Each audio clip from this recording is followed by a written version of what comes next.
우리 이제 요한계시록에서 12장에서는 용에 대해서 나오고요. 이제 그 13장에서는 이제 두 짐승이 나오게 됩니다. 그 첫 번째 짐승이 이제 1절부터 10절까지 이제 그 첫 번째 짐승에 대한 이제 내용들이 나옵니다. 그래서 이제 뭐 좀 구조를 잠깐 13장의 구조를 말씀을 드리면 1절부터 10절까지가 이제 첫 번째 짐승, 그 외 11절 이후부터는 이제 둘째 짐승이 나오고요.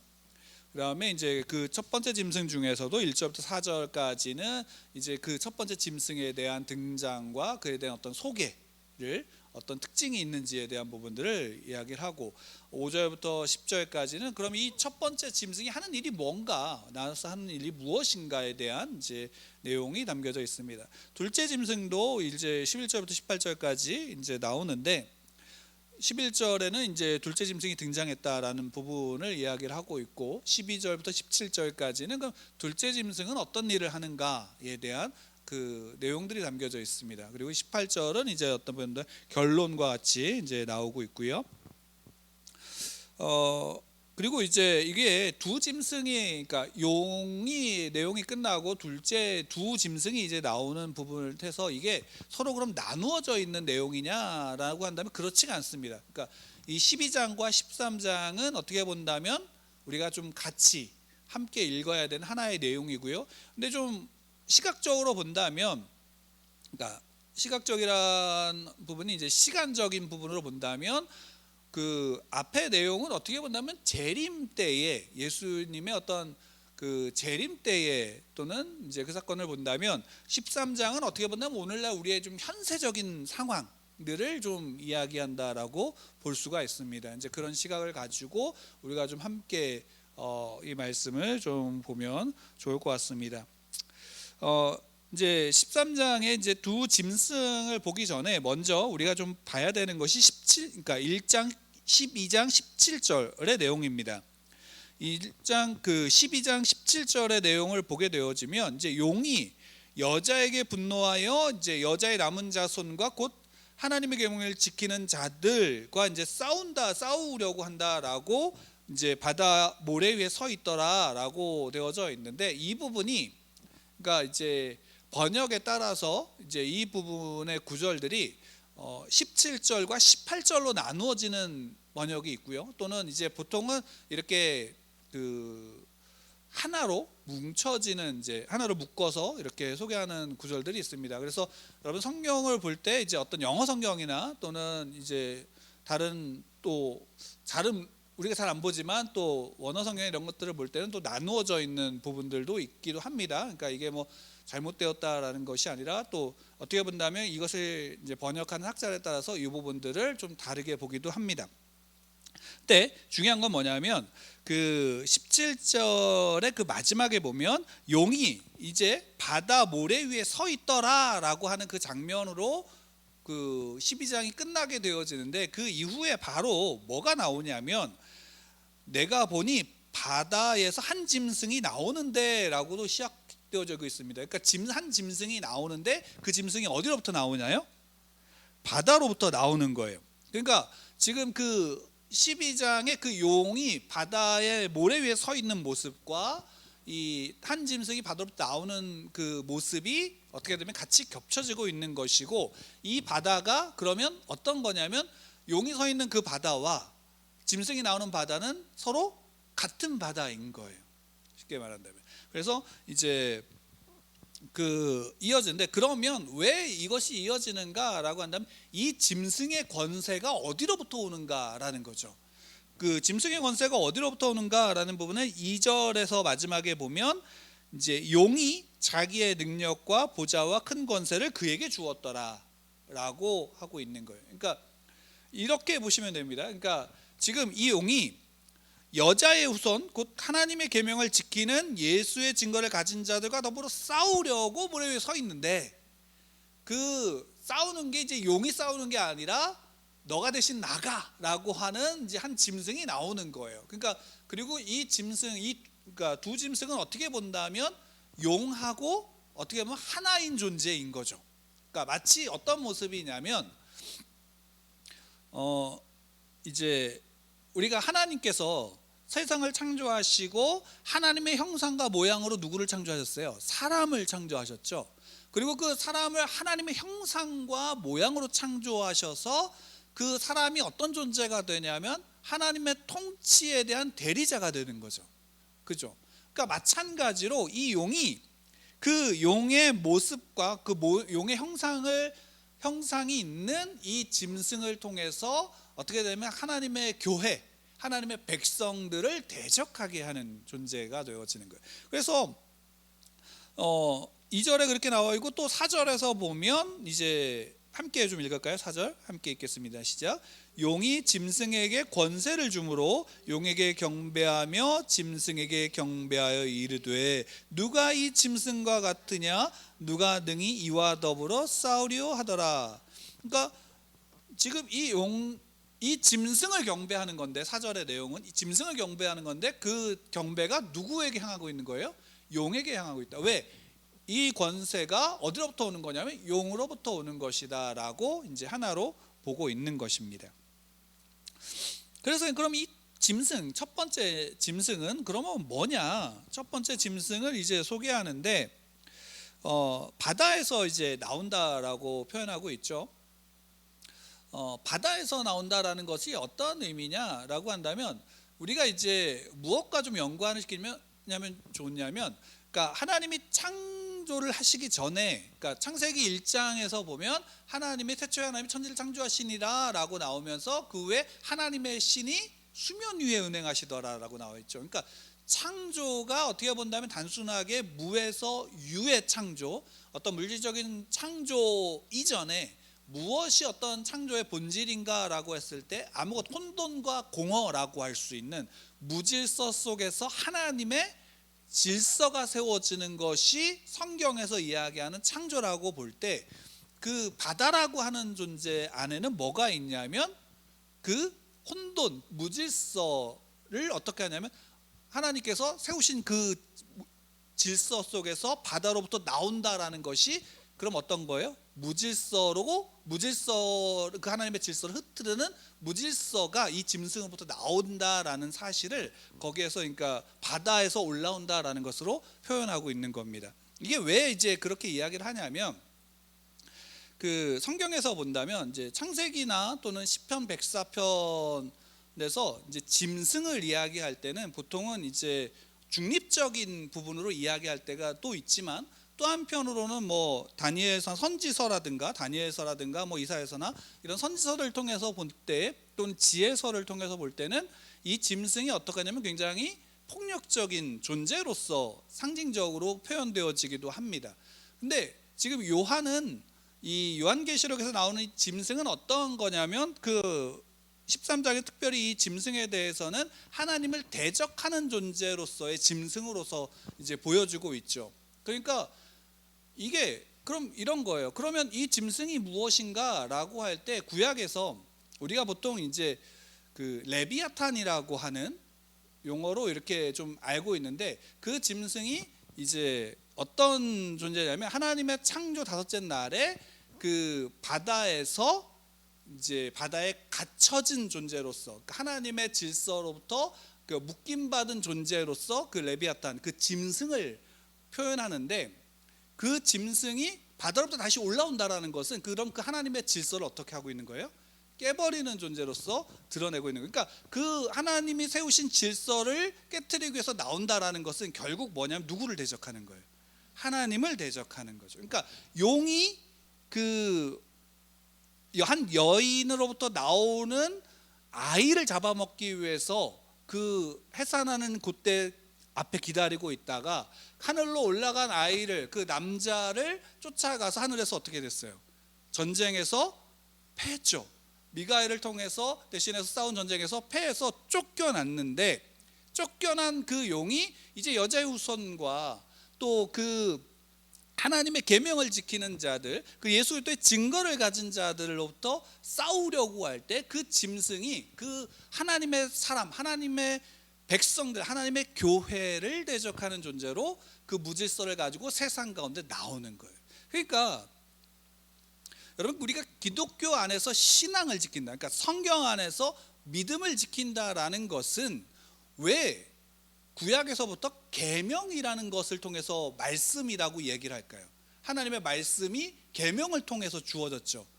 그러니까 계명으로서 이스라엘 백성들에게 먼저 주어졌고, 또 그 말씀, 그 계명이 또한 어떻게 보면 예수 그리스도로부터 온전히 어떻게 되냐면 완성됐죠. 성취되셨죠. 마찬가지로 모든 그리스도인들, 예수를 구주로 믿는 자들은 결국 그 하나님의 말씀으로부터 떠날 수 있어요, 없어요? 하나님의 말씀으로 떠날 수가 없는 존재예요. 그리고 그 삶은 내가 예수를 구주로 믿고 영접하여 하나님의 자녀가 되었다, 내가 구원받았다라고 한다면 당연히 구원받은 자는 어디에 종속되어지냐면 그 하나님의 말씀, 하나님의 계명, 하나님의 권위 아래 종속되어진다라는 거죠. 이게 무엇을 뜻하냐면 하나님의 질서 아래 있다라는 사실이에요. 그러니까 그러면 죄라는 것은 결국 뭐예요? 무질서인 거예요. 하나님이 세우신 질서를 흐트리고 누가 질서가 되냐면 내가, 하나님이 아닌 내가 그 질서가 되겠다라고 하는 것이 결국 죄인 거고, 그 죄로 말미암아 혼탁해졌다, 무너졌다라고 하는 것이 그 죄된 세상의 모습이죠. 그러니까 결국 그 죄된 세상에서 그리스도인들, 예수를 구주로 믿고 영접한 하나님의 자녀들은 그 무질서 속에서 하나님의 질서 아래 거하고 그 질서를 선포하는 자들인 거예요. 그 질서를 증거하는 자들이다라는 거죠. 왜? 짐승은 결국 무엇이냐면 그 질서를 깨트리는 거거든요. 그 질서를. 근데 다만 이제 그 짐승이 나오는데, 그 짐승이 재미있는 거는 뭐냐, 그 모양이 어떠냐면 머리에 뭐가 있냐면 뿔이 열이 있다라고 얘기를 해요. 그리고 머리가 몇 개예요? 머리가 7개예요. 거기에는 뭐 열 왕관이 있고 그 머리들은 신성모독하는 이름들이 있다라고 이제 요한이 이야기를 하고 있죠. 이거는 이제 이렇게만 보면 이건 뭘까요? 10뿔이 있고 7머리가 있는 짐승은 어떤 짐승일까요? 우리가 그러면 이제 마치 그 판타지 소설이나 영화에서 나오는 히드라가처럼 머리가 여러 개 있는 그런 어떤 괴물을 연상을 하게 되기도 하는데, 이거를 좀 더 보려면 어떻게, 이제 우리보다도 이 편지를, 이 글을 먼저 받았던 수신자들, 그러니까 예를 들면 대표적으로 요한계시록 앞에 있는 7교회의 성도들이 이 글을 받았을 때, 특히나 이 13장의 내용들을 봤을 때 뭐가 가장 먼저 그들의 머릿속에 생각이 날까? 이거를 그럼 사도 요한이 지금 우리에게 전해준 이 글 속에서는 이 짐승이 뭘까? 이렇게 생긴 걸까라고 생각하는 게 아니라, 그들은 이 글을 받았을 때 이게 어떤 이야기구나 라는 것을 알았겠죠. 우린 잘 몰라요.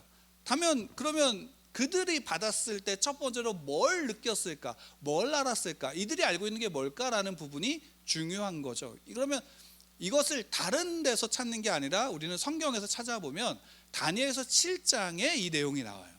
다니엘서 7장, 함께 좀 다니엘서 7장을 좀 찾아보도록 할까요? 다니엘서 7장에 보면 1절에 바벨론 벨사살 왕 원년에 다니엘이 그의 침상에서 꿈을 꾸며로 이렇게 시작되어지는데, 3절에 보면 뭐냐면 큰 짐승 넷이 바다에서 나왔는데 그 모양이 각각 다르더라. 그러니까 첫째는 사자와 같고, 둘째는 곰과 같고, 셋째는 표범과 같아요. 그러니까 바다에서 나온 건 지금 요한계시록에서 첫 번째 짐승이 바다에서 나온 것과 같죠. 여기에 이제 그 얼굴 모양을 이야기를 하는데, 그 얼굴 모양이 처음에는 표범과 같고, 이제 요한계시록에서는 두 번째는 곰의 발, 그러니까 손 같다, 발 같다. 그 다음에는 사자의 입 같다라고 하죠. 여기에 첫째는 사자와 같고, 둘째는 곰과 같고, 그리고 세 번째는 또 다른 짐승 표범과 같다라고 이야기를 하고 있죠. 근데 다만 다른 건 뭐냐면 요한계시록은 한 짐승인데 여긴 4짐승이 올라왔다라고 하는 것이 다른 거예요. 근데 이제 네 번째 짐승은 어떠냐? 네 번째 짐승은 이제 거기에 다른 모습을 보여주고 있어요. 네 번째 짐승은 머리 넷이 있다라는 거죠. 그러니까 표범과 같고 등에는 새 날개가 있고 그 짐승에게 또 머리 넷이 있으며 권세를 받았다. 내가 환상 가운데 다음에 본 넷째 짐승은 무섭고 놀라며 이렇게 하면서 머리에 뭐가 있냐면 뿔이 있다라고 나와요. 10개의 뿔이 있고 거기에 이제 다른 뿔이 하나 나오는 거예요. 이거를 자세하게 이게 23절 이하에 보면 24절에서 이제 그 넷째 짐승을 좀 더 자세하게 이야기하는데 거기 보면은 특히 24절에서 보면 10뿔은 그 나라에서 일어날 10왕이요 그 후에 또 하나가 일어나리니 그는 먼저 있던 자들과 다르고 또 새 왕을 복종시킬 것이며 라고 되어 있어요. 그러니까 10개의 뿔이 있는데 거기에 또 다른 뿔이 나오는 거예요. 근데 그 뿔이 어떻게 하냐면 더 능력이 있고 특별한 존재라는 거죠. 그래서 그 10개의 뿔과 또 7개의 머리를 여기서 이야기하는 거예요. 그러니까 각 짐승마다 그러니까 3개의 그 짐새 머리인데 표범과 사자와 곰의 머리로 되어 있는 그 짐승들, 근데 거기에 또 머리 4개가 또 따로 있는 짐승을 이야기를 하고 또 거기에 네 번째 짐승은 머리에 뭐가 있냐면 뿔이 있는 거예요. 10개의 뿔이 있는데 또 다른 뿔이 나타나는 거죠. 그러니까 요한계시록 13장을 읽었던 그 저자뿐만이 아니라 그 수신받았던 교회 성도들은 이것을 읽는 순간 뭐와 연관을 시키면 다니엘서 7장과 연결을 시키는 거예요. 그러면 이 다니엘서 7장이 결국에는 바로 그 짐승의 모습을 이야기를 하고 있기 때문이죠. 그러면 이게 언제 이야기냐면 이 내 짐승은 결국 내 왕이다라고 이야기를 해요. 내 왕이다라는 것은 내게 나라다라는 부분으로 표현할 수 있는데 다만 이제 마지막에 네 번째 짐승에 대해서는 어떻게 이야기하냐면 넷째 나라라고 표현을 하고 있어요. 23절에서 보면 다니엘 7장 23절에서 보면 넷째 나라라고 얘기하는 것은 그러면서 뭐냐면 이 10개의 뿔을 각각 뭐라고 하면 10명의 왕이라고 표현을 하고 있는 거죠. 근데 그 왕의 자녀 중에 또 하나의 왕이 나오는데 특별한 왕이 나오는 거예요. 힘과 권력과 모든 걸 가진 왕. 이게 이제 다니엘서에서 볼 때 이 왕이 누구냐라고 할 때는 당시에 안티오쿠스 4세를 이야기를 해요. 왜냐하면 이 안티오쿠스 4세가 결국 우리가 이제 어떤 일을 벌이냐면 그 하나님의 백성을 핍박하거든요. 굉장히 많이 핍박하고 그 핍박 속에서 굉장히 이스라엘 백성들이 고통을 받게 되어지는 거거든요. 그래서 그때 당시에는 그 모습으로 이제 그것을 그리고 있는 거예요. 다만 이제 유대 문헌 속에서 그러면 이 다니엘서 7장을 그러면 이제 요한의 시대 속에 써 있던 그 유대 문헌들은 그럼 어떻게 이거를 또 보고 있는가라고 할 때는 이게 그때 당시에는 안티오쿠스 4세의 어떤 그 모습을 상징한다면 반대로 로마가 지배하고 있던 시대에서 그 유대의 쿰람 공동체라든가 이런 데서 나오는 문헌을 통해서는 이 다니엘서 7장을 어떻게 그들은 보냐면 이게 로마로서 상징되어지는 거예요. 로마로서. 왜? 당시 이스라엘 백성들이 누구의 지배를 받고 있어요? 로마의 지배를 받고 있거든요. 그리고 그 로마로부터 어떻게 되면 메시아가 나와서 그 로마로부터 자기들을 해방시켜 주는 것이 그들에게 있어서는 이제 가장 큰 소망인 거죠. 왜? 메시아가 그러니까 그들의 메시아는 어떤 전 세계적인 구원의 메시아가 아니라 누구를 구원하냐? 누구로부터? 로마로부터 이스라엘, 유대의 민족을, 하나님의 백성을 구원할 메시아를 기다리고 있는 거죠.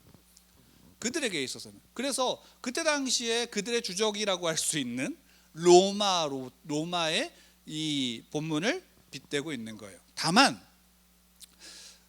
여기에서 지금 첫 번째 짐승을 그럼 당시에 로마의 그 시대 속에서 누구로 좀 볼 수 있는가라고 할 때는 좀 이제 어떤 황제가 좀 대표적으로 그 로마의 황제로서 대표될 수 있냐면 네로 황제예요. 왜냐하면 이 실제로 요한계시록이 쓰여진 시기는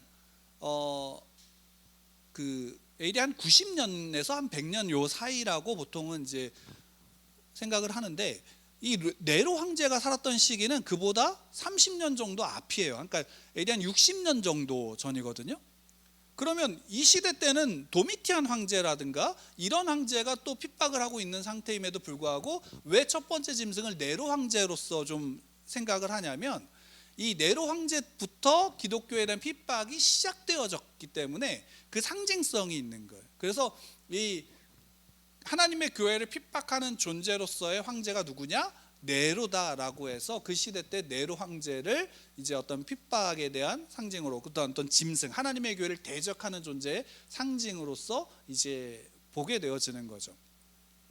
다만 이제 그 유대 문헌과 이제 사도 요한이 요한계시록 13장에서 이야기하는 것과 조금 다른 부분은 무엇이냐면 그 쿰란 원어체나 유대 문헌 속에서는 여기에 이제 1절부터 13장 1절 4절에서 보면 한 가지 좀 재미있는 상황이 좀 나는데 첫 번째 짐승이 경배를 받게 되는 이유가 어디에 있냐면 3절 말씀에 있어요. 3절 말씀 우리 함께 좀 읽을까요? 같이 읽겠습니다. 시작.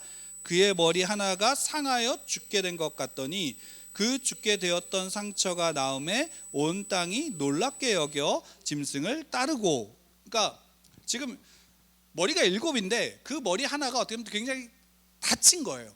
그래서 어떻게 되었냐? 죽은 것 같이 된 상태에 이른 거예요. 근데 재밌는 건 뭐냐면 그 죽은 것 같이 되었던 그 상처가 어떻게 되냐면 낳게 된 것을 통해서 어떻게 하냐면 온 땅이 놀랍게 여겨서 짐승을 따르게 되어지는 거죠. 여러분, 여기에서 이 모습이 마치 무엇과 같으냐면 예수님의 그 기독론적인 모습과 서로 비슷해 버리는 거죠. 왜? 예수님은 실제로 죽으셨지만 부활했던 것과 이 짐승이 죽게 된 것 같이, 죽은 것 같은 모습, 그러니까 죽진 않았지만 어쨌든 죽은 것 같은 그 모습으로 치유되어진 모습을 통해서 사람들에게 어떻게 되냐면 따른다. 그러니까 예수님을 많은 사람들이 따랐던 것처럼 그를 따르게 되어지는 모습과 이제 같이 그 모습을 보여주고 있는 거죠. 근데 이 모습이 마치 어떤 거냐면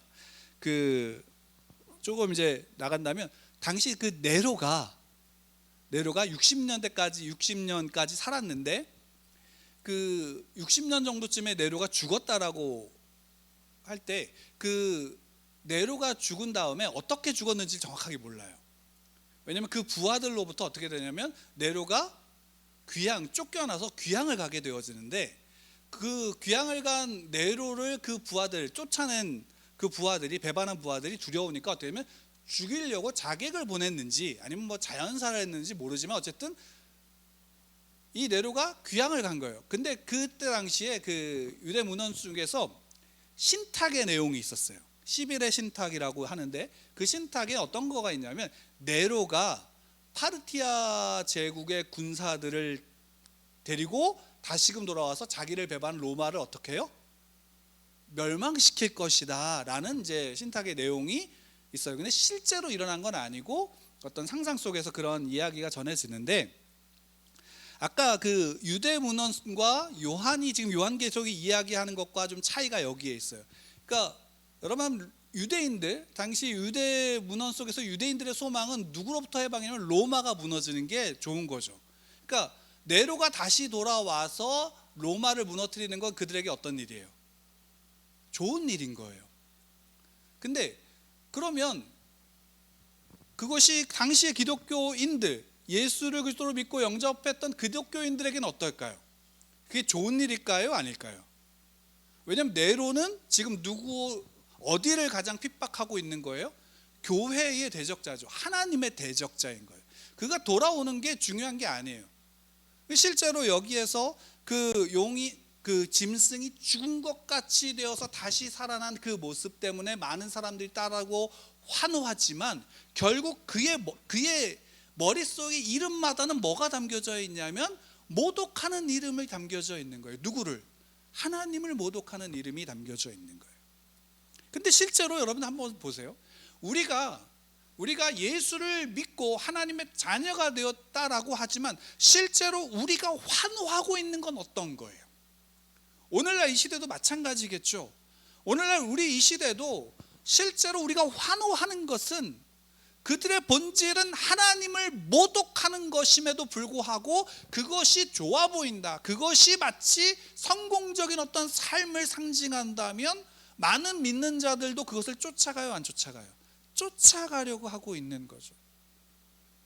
그렇기 때문에 어떻게 본다면 사단은 우리를 미혹한다라고 할 때 그 미혹하는 가장 좋은 건 뭐냐면 비슷하게 만들어 버리는 거예요. 실제로 이단으로 불리는 이유는 그들이 틀린 것들만 주장하는 것이 아니라 비슷한 모습을 가지고 하나를 바꾸는 거예요. 실제로 그게 이단이잖아요. 근데 우리 기독교 안에서, 교회들 안에서 우리의 신앙, 믿음의 어떤 올바른 신앙을 주장하는 이들 안에서도 어떨까요? 그 작은 것 하나의 차이가 나오는 거예요. 작은 것 하나의 차이. 문제는 뭔지 아세요? 그걸 우리가 분별할 수 있을 거라고 생각하시나요? 우리가 성경을 보고 하더라도 우리가 그걸 분별하기가 너무나도 힘들 때가 있어요. 근데 그 분별하기 힘들 때가 언제인지 아시나요? 내가 남을 볼 때는 분별하기 참 쉬워요. 내가 남을 볼 때는. 반대로 내가 나를 볼 때는 분별하기가 어려운 거예요. 그래서 우리 예수님께서 팔복이 아니라 그 산상수훈에서 예수님께서 말씀하신 그 말씀 중에 하나가 뭐냐면 네 눈에 들보는 보지 못하면 다른 사람들의 눈에 있는 티를 보고 지적하는 모습을 말씀하시죠. 그래서 말씀하신 게 뭐예요? 나는 사람들의 눈에 있는 티를 제거하려고 하기 전에 네 눈에 있는 들보를 먼저 제하라고 말씀하시죠. 왜 그럴까요? 다른 사람이 어떠한 건가를 대해서 이야기하기 전에 그 이야기하려고 하는 그 말이, 그 본질이 누구에게 먼저 적용이 돼야 돼요? 나인 거예요. 나인 거죠. 그러니까 실제로 우리가 죄와 싸운다라는 것은 죄에 대한 외부의 어떤 것들과 싸우는 게 아니라 그 죄를 바라보는, 그 죄의 모습을 살고 있는 나를 먼저 인식하는 거예요. 근데 문제는 뭐냐면 내가 그걸 인식하기가 너무나도 힘들다라는 거예요. 아, 이건 알죠. 죄가 뭔지는 알아요. 근데 내가 내 안에서 그 죄가 어떻게 드러나고 있는지는 모르는 경우가 더 많다라는 거죠. 실제로 어떻게 본다면 그럼 첫 번째 짐승의 모습을 하고 있는 게 내 안에 있는 나의 모습인 거예요. 생명과 성령의 법이 내 안에 죄와 사망의 법과 싸운다라고 얘기했던 사도 바울의 그 고백이 맞는 거예요. 왜? 내 안에는 아직 그 죄의 모습을 가지고 있는 죄와 사망의 법을 따르고자 하는 내가 있는 거예요. 그 내가 있는 거예요. 근데 놀라운 건 뭔지 아세요? 그 모습이 표범의 얼굴을 하고 있고요, 곰의 앞발을 가지고 있고요, 사자의 입을 가지고 있는 거예요. 굉장한 폭력성을 가지고 있고요, 그리고 그것이 마치 굉장한 힘을 가지고 능력을 가지고 있는 것처럼 내 안에서 비추어지게 되는 거예요. 그러면 나는 그것을 통해서 어떻게 하냐면 이렇게 해야 되는 것 같아 라고 늘 스스로 그 안에서 나를 속이게 되어지는 거죠. 그때 우리 안에서 싸워야 되는 거예요. 무엇으로 싸워야 되느냐? 생명과 성령의 법으로 싸워야 되는 거예요. 주의 말씀이 그래서 내 안에서 성령의 빛으로 비추어지지 않으면, 그 찬란한 영광의 빛으로 내게 비추어지지 않으면 그 말씀이 내게 어떻게 드러나는지를 우리는 분별하기가 어려운 거예요. 그래서 우리가 날마다 주 앞에 간구해야 되는 이유가 여기에 있는 거죠. 그것을 포기해버리는 순간 우리의 신앙은 점점 어떻게 되냐면 무너지게 되어지는 거예요. 세속화되어지는 거죠.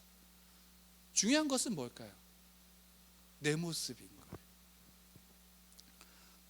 내 모습.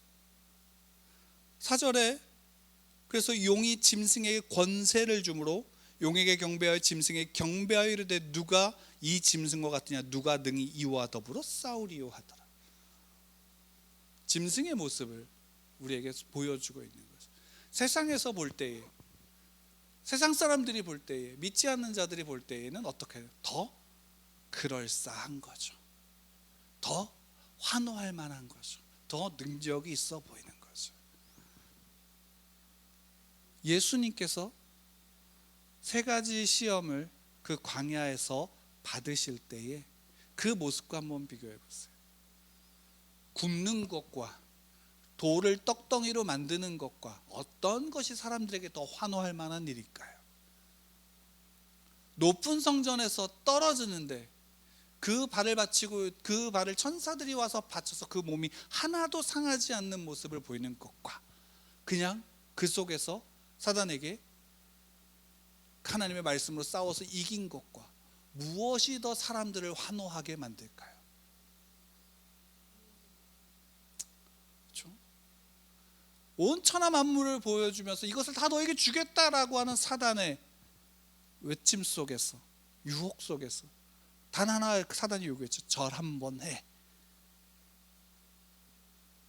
예수님은 근데 그것에 대해서 거부하셨죠. 왜? 어떻게 보면 그 절하고 모든 천하 만물을 다 받으면 구원의 사역은 한 번에 이루어질 수 있지만, 그러나 예수님은 그렇게 하지 않으셨던 거죠.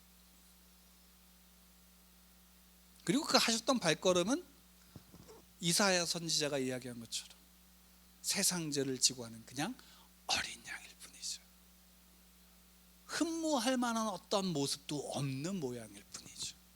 그게 예수님이 가시는 모습이죠. 우리 그리스도인들이 가지고 있는 모습이 어떠한 것인가? 여러분, 그리스도인들의 매력이 뭘까요?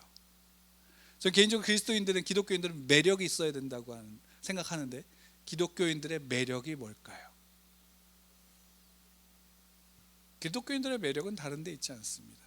예수님의 모습 속에 있습니다. 그 모습이 첫 번째는 내게 매력적인가요? 내게 매력적인가요? 그 모습을, 그대로를? 아니면 사람들이 어떠한 모습으로 매력적이게 보이려고 하는 것이 먼저인가요? 우리는 그 모습을 좀 되돌아볼 필요가 있습니다. 우리 안에서 정말로 우리가 붙잡고 있어야 되는 것, 우리가 가져야 될 구원의 본질이 무엇인지를 우리가 좀 더 심사숙고하고 묵상하고 살펴봐야 될 것입니다. 그리고 언제나 하나님께서는 그 구원받은 성도들에게, 하나님의 백성들에게 하나님의 성령을 통해서 그 사실을 조금씩 그에게 맞게 깨닫게 하신다는 사실 또한 믿으시길 바랍니다. 하나님이 함께 하십니다. 하나님이 늘 함께 하십니다. 우리는 그 말씀을 붙잡고 시험을 이겨나가는 겁니다. 그분이 내 편 되심으로 말미암아 우리의 삶의 시험들을 이겨나가고 믿음을 지키는 자리에 서야 한다라는 사실을 믿고 저와 함께 나아가시기를, 여러분들 되기를 축원합니다.